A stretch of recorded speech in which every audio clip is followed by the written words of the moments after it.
I never imagined that customizing my car would snowball into a full-blown neighborhood war, complete with police involvement, HOA drama, and a community-wide reckoning. It all started with a wrap on my Tesla's sleek, color-shifting iridescent blue to purple design that caught light in mesmerizing ways. I'd had it done just last week, and every time I walked to my driveway, I couldn't help but smile.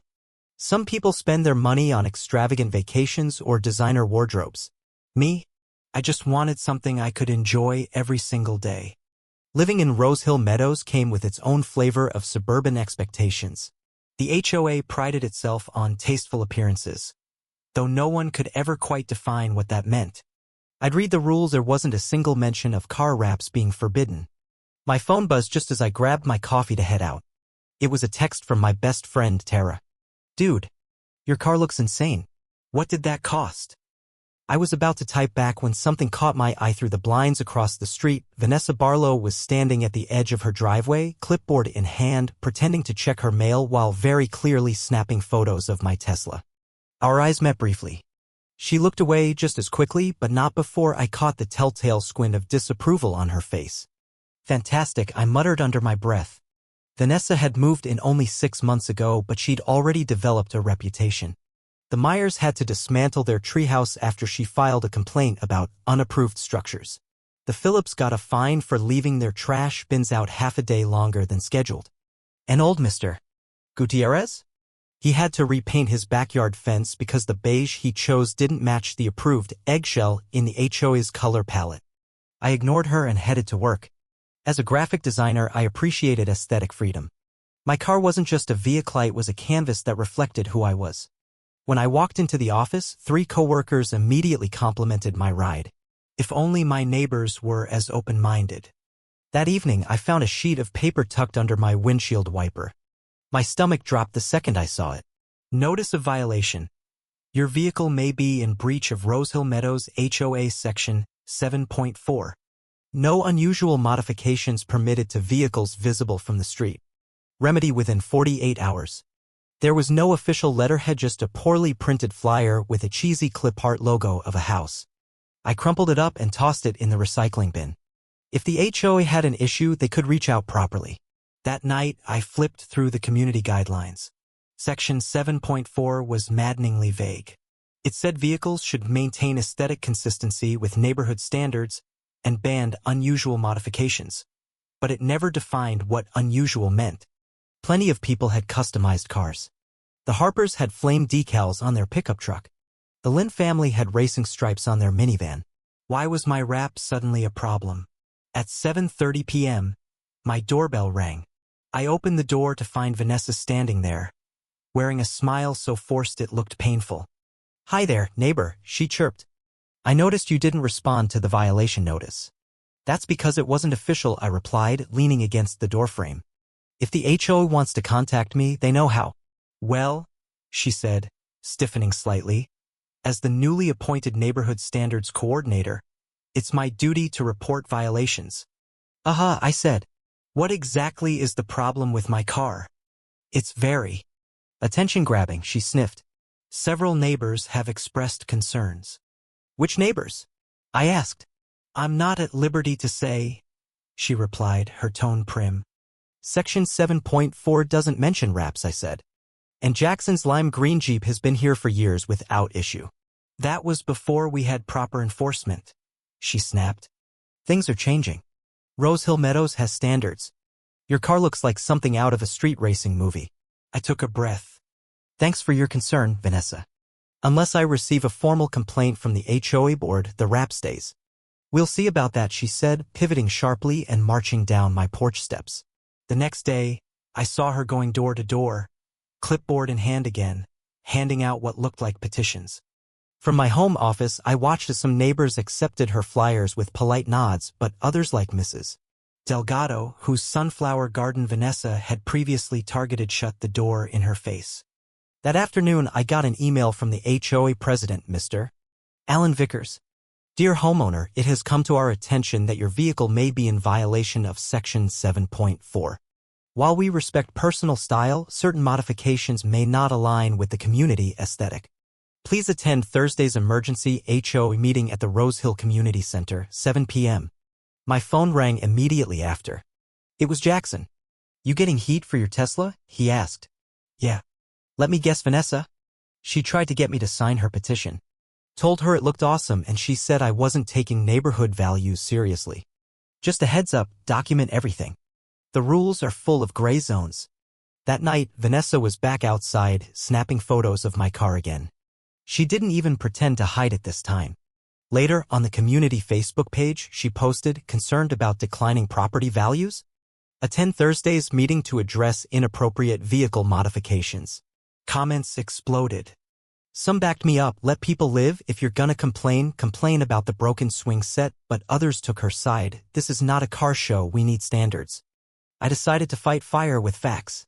Over the next 2 days, I took photos of every modified vehicle in the neighborhood, custom rims, unique paint jobs, vanity plates, even bumper stickers.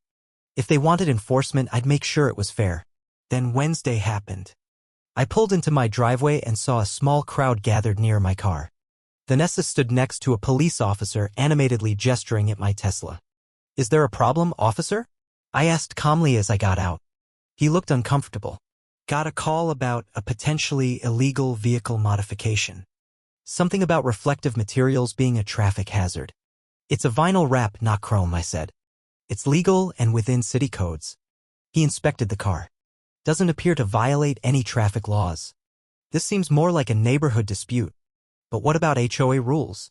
Vanessa demanded. HOA issues are civil, the officer said. Not criminal. You'll need to handle this internally. She glared at me as he left. Tomorrow night, we'll see who this community stands with. That evening, Mrs. Delgado stopped by. That woman's out of control, she muttered. First my sunflowers, now your car. What's next? Will you be at the meeting tomorrow? Wouldn't miss it, she said with a wink. By Thursday, the HOA meeting buzzed with more energy than I'd ever seen. Usually, a dozen people showed up. That night, the room was packed with over 40 residents. Vanessa sat front and center, thick binder in her lap. Mr. Vickers wiped his brow and called the meeting to order. We're here to discuss a resident complaint about the vehicle at 342 Hawthorne Lane. Vanessa stood immediately. This isn't just about a car. It's about the future of Rose Hill Meadows. Standards are slipping. She handed out laminated photos of my Tesla like she was a prosecutor presenting evidence in court. This wrap is distracting, reflective, and draws unnecessary attention. I've witnessed children stop their bikes. Drivers slow down. It's a safety hazard. Thank you, MS. Barlow, Mr. Vickers said. Would the homeowner like to respond? I stood and handed each board member a folder. Inside you'll find 3 items. 1. A letter from the auto shop certifying my wrap meets all safety standards. 2. Photographs of 17 other vehicles in our neighborhood with custom modifications. 3. A copy of Section 7.4, which requires a demonstrable impact on property values or safety assessed by a qualified party. Vanessa interjected, those other cars aren't as extreme. Please let the homeowner finish, Mr. Vickers said. I continued. If this is about fairness, then let's be fair. My car is in my driveway, well-maintained and compliant with city laws. Mrs. Delgado raised her hand. Last month, Vanessa reported my garden for visual clutter. The month before, she filed a complaint about the Simmons holiday lights. This isn't about community standards. It's about control. The room murmured in agreement. Even Jackson stood up. I've had my lime green Jeep for 5 years. No complaints until now. Why the double standard? Then an older man I'd never met stood. I came from a neighborhood where the HOA became a tool for harassment. Petty vendettas disguised as enforcement. I see it happening here. The tide was clearly turning. Vanessa knew it too. If the board won't act, she snapped, I will. Section 11.2 allows private civil complaints. As the meeting ended, neighbors gathered around me, offering support. Jackson clapped me on the shoulder. Whatever happens, you've already changed the game. That night, a note appeared on my windshield, love your car. Don't let them win. The next day, I received a certified letter. The board had delayed enforcement and would form a committee to clarify the rules. A small victory, but Vanessa wasn't done. That afternoon, a local news van pulled into the neighborhood. Through my blinds, I saw Vanessa animatedly pointing at my house. I dug deeper into the bylaws and found a crucial footnote: modifications must be shown to affect property value or safety through an official assessment. Vanessa had skipped that step. I printed every piece of evidence: photos of her violations, unaddressed complaints, and even zoning documents that showed her pristine white picket fence extended 3 feet beyond her property line. The next HOA meeting was standing room only.